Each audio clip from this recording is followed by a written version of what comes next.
guys, Dobby and I are here with chapter 14 of Harry Potter and the Philosopher's Stone.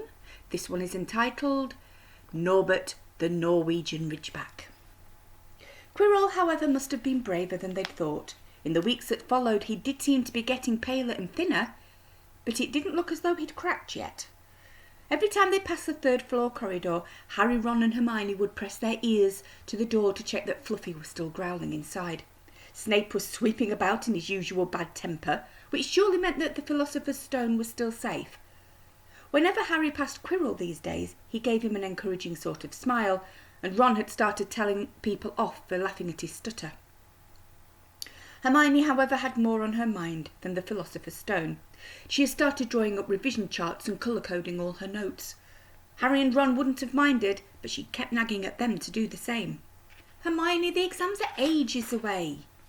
10 weeks, Hermione snapped. "That's not ages. That's like a second to Nicholas Flamel. But we're not 600 years old," Ron reminded her. "Anyway, what are you revising for? You already know it all." "What am I revising for? Are you mad? You realise we need to pass these exams to get into the second year? They're very important. I should have started studying a month ago. I don't know what's got into me." Unfortunately, the teachers seemed to be thinking along the same lines as Hermione. They piled so much homework on them that the Easter holidays weren't nearly as much fun as the Christmas ones. It was hard to relax with Hermione next to you, reciting the 12 uses of dragon's blood or practising wand movements.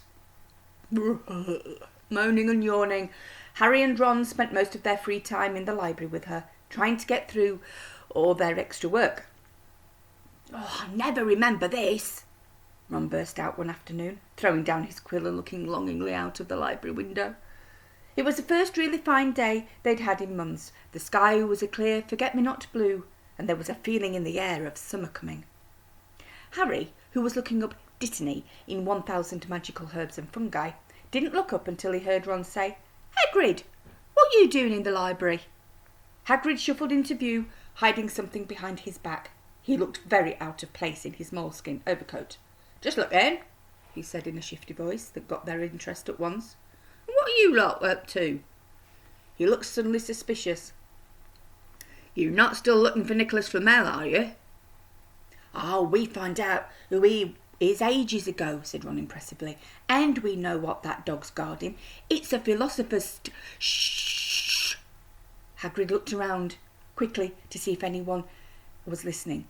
"Don't go shouting about it. What's the matter with you?" "There are a few things we wanted to ask you, as a matter of fact," said Harry, "about what's guarding the stone apart from Fluffy." "Shh!" said Hagrid again. "Listen. Come and see me later. I'm not promising I'll tell you anything, mind, but don't go rabbiting about in here. Students aren't supposed to know. They think I told you." "See you later then," said Harry. Hagrid shuffled off. "What was he hiding behind his back?" Hermione said thoughtfully. "Do you think it had anything to do with the stone?" "I'm going to see what section he was in," said Ron, who'd had enough of working. He came back a minute later with a pile of books in his arms and slammed them down on the table. "Dragons," he whispered. "Hagrid was looking up stuff about dragons. Look at these. Dragon species of Great Britain and Ireland. From Egg to Inferno, a Dragon Keeper's Guide. Hagrid always wanted a dragon. He told me so the first time I met him," said Harry. "But it's against our laws," said Ron. "Dragon breeding was outlawed by the Warlocks Convention of 1709. Everyone knows that. It's hard to stop muggles noticing us if we're keeping dragons in the back garden. Anyway, you can't tame dragons. It's dangerous. You should see the burns Charlie's got off the wild ones in Romania." "But there aren't wild dragons in Britain," said Harry.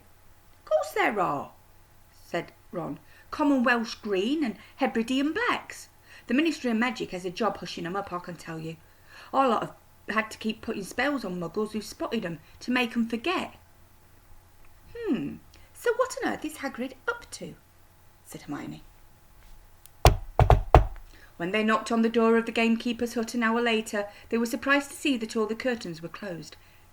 Hagrid called out, "Who was it?" before he let them in, and then shut the door quickly behind them. It was stiflingly hot inside. Even though it was such a warm day, there was a blazing fire in the grate. Hagrid made them tea and offered them stoat sandwiches, which they refused. "So, you want you to ask me something?" "Yes," said Harry. There was no point beating about the bush. "We were wondering if you could tell us what's guarding the Philosopher's Stone, apart from Fluffy." Hagrid frowned at him. "Of course I can't," he said. "Number one, I don't know myself. Number two, you don't know much already. So I wouldn't tell you if I could. That stone's here for a good reason. It was almost stolen out of Gringotts. I suppose you've worked that one out and all. Beats me how you even know about Fluffy." "Oh, come on, Hagrid. You might not want to tell us, but you do know. You know everything that goes on around here," said Hermione in a warm, flattering voice. Hagrid's beard twitched, and they could tell he was smiling. "We only wondered who had done the guarding, really," Hermione went on. "We wondered who Dumbledore had trusted enough to help him, apart from you." Hagrid's chest swelled at these last words. Harry and Ron beamed at Hermione. "Well, I suppose it wouldn't hurt to tell you that. Let's see. You borrowed Fluffy from me. Then some of the teachers did enchantments. Professor Sprout, Professor Flitwick, Professor McGonagall. He ticked them off on his fingers. Professor Quirrell, and Dumbledore himself did something, of course. Hang on, I've forgotten someone. Oh yeah, Professor Snape." "Snape?" "Yeah. You're not still on about that, are you? Look, Snape helped protect the stone. He's not about to steal it." Harry knew Ron and Hermione were thinking the same as he was. If Snape had been in on protecting the stone, it must have been easy to find out how the other teachers had guarded it. He probably knew everything, except, it seemed, Quirrell's spell and how to get past Fluffy. "You're the only one who knows how to get past Fluffy, aren't you, Hagrid?" said Harry anxiously. "And you wouldn't tell anyone, would you? Not even one of the teachers?" "Not a soul knows except me and Dumbledore," said Hagrid proudly. "Well, that's something," Harry muttered to the others. "Hagrid, can we have a window open? I'm boiling." "Can't, Harry, sorry," said Hagrid. Harry noticed him glance at the fire. Harry looked at it too. "Hagrid, what's that?" Said Hagrid, fiddling with his beard. "That's, but he already knew what it was. In the very heart of the fire, underneath the kettle, was a large black egg. "Where'd you get it, Hagrid?" said Ron, crouching over the fire to get a closer look at the egg. "Must have cost you a fortune." "Wasn't it?" said Hagrid. "Last night I was down in the village having a few drinks and got into a game of cards with a stranger. I think he was quite glad to get rid of it, to be honest." "But what are you going to do with it once it's hatched?" asked Hermione. "Well, I've been doing some reading," said Hagrid, pulling a large book out from under his pillow. "Got this out of the library. Dragon Breeding for Pleasure and Profit. It's a bit out of date, of course, but it's still in here.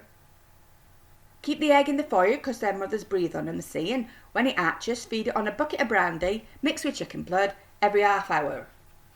And see here, how to recognise different eggs. What I got there is a Norwegian Ridgeback.